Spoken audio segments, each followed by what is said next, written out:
नमस्कार, मैं GRS news के लिए दृश्य। हरियाणा, महाराष्ट्र फतेह के बाद भारतीय जनता पार्टी अब दिल्ली विधानसभा को फतेह करने की जुगत में आगे बढ़ गई है। हालांकि हरियाणा को तीसरी बार और महाराष्ट्र को दूसरी बार जीतने के संबंध में उसकी नीतियों पर सवाल उठ रहे हैं। यहाँ तक कि EVM मशीन पर ही सवाल उठाए जा रहे हैं। कांग्रेस पार्टी ने कल संविधान दिवस के मौके पर ये साफ कर दिया कि वो बैलेट पेपर से वोट कराने के लिए न सिर्फ एक बड़े आंदोलन का आगाज करेगी, बल्कि न्याय यात्रा और भारत जोड़ो यात्रा के तर्ज पर पूरे देश से इस संबंध में जनता की राय मांगेगी और इसकी अगुवाई संभवतः राहुल गांधी करेंगे। निश्चित तौर पर ये एक ऐसा कदम है, क्योंकि जिस तरह के चुनाव परिणाम आए, लोकसभा चुनाव में जिस प्रकार 11 लाख वोटों की बढ़ोतरी कर दी गई, वो भी तब जबकि चुनाव मुकम्मल हो चुका था। इसी प्रकार महाराष्ट्र में 5 लाख से अधिक वोटों की गिनती की गई, जबकि 17C जो मिलता है प्रत्याशी और उनके एजेंटों को, और जो चुनाव आयोग घोषणा करता है मतदान मुकम्मल होने के बाद, उस घोषणा के बाद भी 5 लाख से ज़्यादा वोट महाराष्ट्र में बढ़े हैं। लोकमत समाचार पत्र ने इस बारे में 95 विधानसभा सीटों के आंकड़े प्रकाशित किए हैं। इसमें 9 सीटें ऐसी हैं जिसमें कि जितने वोट पड़े दिखाई गए थे काउंटिंग में, उससे ज़्यादा वोट गिने गए, और वहीं 75 सीटें ऐसी थीं, 76 सीटें माफ़ करिए, जिसमें कि वोट पड़े ज़्यादा थे और गिने कम गए। यहाँ तक कि 2-1 सीटों की मनोरंजक स्थिति आई, जहाँ की प्रत्याशियों को अपने घर के ही वोट नहीं मिले, यानी कि कई ऐसी विधानसभा सीटों के बूथ रहे जिनमें कि किसी पार्टी को कांग्रेस पार्टी को एक भी वोट वहाँ से नहीं। महाराष्ट्र की एक सीट ऐसी रही जिसमें कि कुल 312 वोट पड़े थे, और उसमें मशीन ने 600 से ज़्यादा वोट गिन लिए। तो सवालिया निशान उठे हैं EVM को लेकर, लेकिन उसके लिए कोई पुख्ता सबूत नहीं थे। अब की बार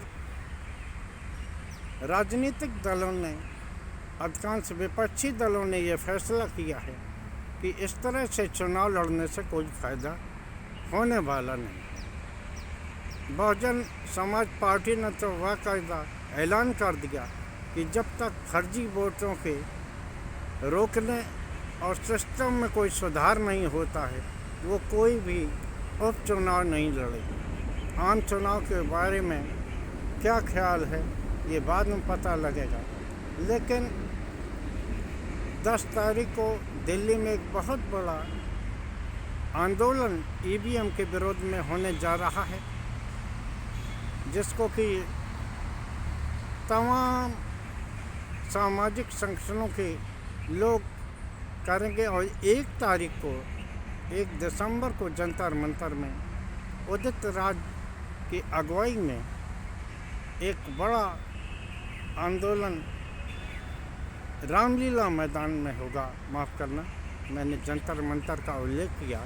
रामलीला मैदान में 1 दिसंबर को एक बड़ी रैली होगी जिसमें कि हजारों लाखों लोग प्रदर्शन करके ईवीएम हटाने और बैलेट पेपर से वोट कराए जाने की मांग करेंगे। अपने ब्लॉग के शुरुआत में मैंने दिल्ली का उल्लेख किया था। आप सभी लोग जानते हैं कि दिल्ली का चुनाव फरवरी माह में होना है, लिहाजा अभी से ही इसके लिए पेशबंदी शुरू होगी।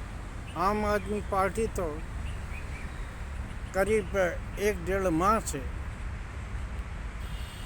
जगह जगह विधानसभाओं का भ्रमण करके इसकी तैयारी में जुटी है। रेवड़ी पर चर्चा नाम का अभियान भी उनका चल रहा है और दूसरी ओर कांग्रेस भी विधानसभा स्तर पर न्याय यात्रा निकालकर जनता तक पहुंचने का प्रयास कर। कल दिल्ली की मुख्यमंत्री आतिशी सिंह ने एक खुलासा किया। उन्होंने प्रेस वार्ता के माध्यम से ये बताया कि एलजी ने 29 एसडीएम और एडीएम के तबादले किए और आरोप लगाया कि जिन पर की वोटर लिस्ट दुरुस्त करने की जिम्मेदारी होती है बीएलओ, उन पर एलजी प्रशासन की ओर से ये दबाव बनाया जा रहा है। उनको एक तरह से सूची दी गई है कि ये वोट आपको हटाने हैं, यानी कि आप तय मान लीजिए कि अल्पसंख्यक समुदाय के वोट निश्चित तौर पर काटे जाएंगे। जिस तरह अभी हाल में ही कुंदरकी में, जो कि मुस्लिम बाहुल अल्पसंख्यक बाहुल विधानसभा है, वहाँ भारतीय जनता पार्टी ने किस प्रकार पुलिस प्रशासन की मदद से दबा धमका कर वहाँ की सीट जीती। रामपुर, जहाँ की अल्पसंख्यक वर्ग का अच्छा खासा वोट है, उसे भी भारतीय जनता पार्टी मतदाताओं के वोट काट कर, यानी कि मुस्लिम यादव के वोट काट कर उसका भी चुनाव जीतने में सफल रही है। और इस संबंध में समाजवादी पार्टी के मुखिया ने चुनाव आयोग से संपर्क किया था। चुनाव आयोग ने सबूत मांगे तो उनको सबूत के तौर पर बूथ वाइज 10,000 से ज़्यादा हलफिया शिकायतें, यानी कि हलफनामा दे के उन शिकायतों को किया गया। लेकिन दुख की बात है कि अभी तक उस संबंध में कोई भी कार्रवाई चुनाव आयोग की ओर से नहीं हुई। जिस प्रकार से कुंदरकी की सीट जीती गई, फूलपुर की सीटों को जीतने के लिए जिस प्रकार धांधली हुई, जिसका आरोप न सिर्फ विपक्षी दलों बस सपा मुखिया अखिलेश यादव ने लगाया, यहाँ तक आरोप लगाया कि चुनावी धांधली को छिपाने के लिए ही संभल में दंगा कराया गया है। खैर, ये राजनीतिक आरोप भी हो सकते हैं, लेकिन महाराष्ट्र की जो नतीजे आए हैं और जो तमाम विधानसभाओं से इस तरह के आंकड़े हैं, वो ये साबित करते हैं ईवीएम भले ही फलप्रूफ हो, लेकिन सिस्टम इतना गड़बड़ हो गया है और इस संबंध में चुनाव आयोग भी कटघरे में खड़ा हो गया। मैं इस बात का दावा नहीं करता कि मशीनों में हेर फेर हो सकती। मेरे जितने भी वीडियो आप लोगों ने देखे होंगे, कभी भी आपने ये नहीं कहा होगा, ना मैंने दावा किया होगा कि ईवीएम हैक हो सकती है। लेकिन आखिर ऐसा कैसे हो जाता है कि जितने वोट पड़े मतगणना के बाद उससे ज़्यादा वोटों की गिनती होती। खैर, दिल्ली पर मैं आता हूँ। दिल्ली में आम आदमी पार्टी ने जो आरोप लगाए, ये आरोप राजनीतिक हो सकते, लेकिन जिस प्रकार की कार्रवाई सत्ताधारी दल ने महाराष्ट्र में की, अभी हाल में उत्तर प्रदेश के उपचुनाव में की, अगर इस तरह से कार्रवाई होती है तो निश्चित तौर पर ऐसे चुनाव का मेरे ख्याल से कोई मतलब नहीं। दिल्ली में लगातार 3-4 चुनाव हारने के बाद भारतीय जनता पार्टी को यह लगने लगा है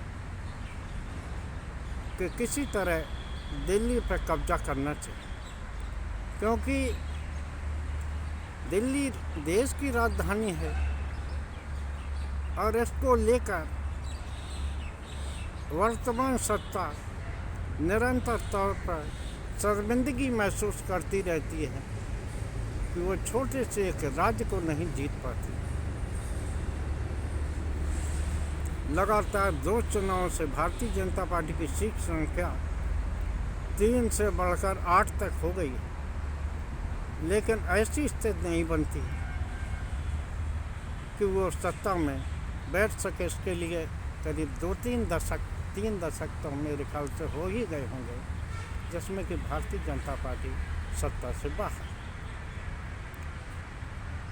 अगर आम आदमी पार्टी के आरोपों में जरा भी दम है और अगर योजनाबद्ध तरीके से अल्पसंख्यकों के वोट काटे जाते हैं या पूर्वांचल लोग जिनकी की अधिकांश की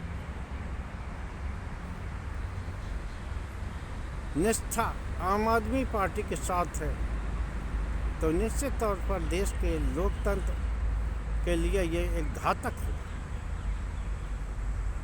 क्योंकि सीधे चुनाव में भारतीय जनता पार्टी दिल्ली में चुनाव जीतने की स्थिति में नहीं है, क्योंकि एमसीडी का भी चुनाव हुआ जिसमें कि दल बदल की कोई गुंजाइश नहीं होती है। इसके बावजूद हाल में हुए मेयर चुनाव में भारतीय जनता पार्टी की हार हुई, जबकि उन्होंने 10 आम आदमी पार्टी के पार्षदों को धमका कर क्रॉस वोटिंग भी कराई। इसके बावजूद भी भारतीय जनता पार्टी की एमसीडी चुनाव में हारी और फिर उपाध्यक्ष के पद से उसने अपने आप अपना नामांकन वापस ले लिया, यानी कि वो चुनाव लड़ने तक की स्थिति में है। तो निश्चित तौर पर भारतीय जनता पार्टी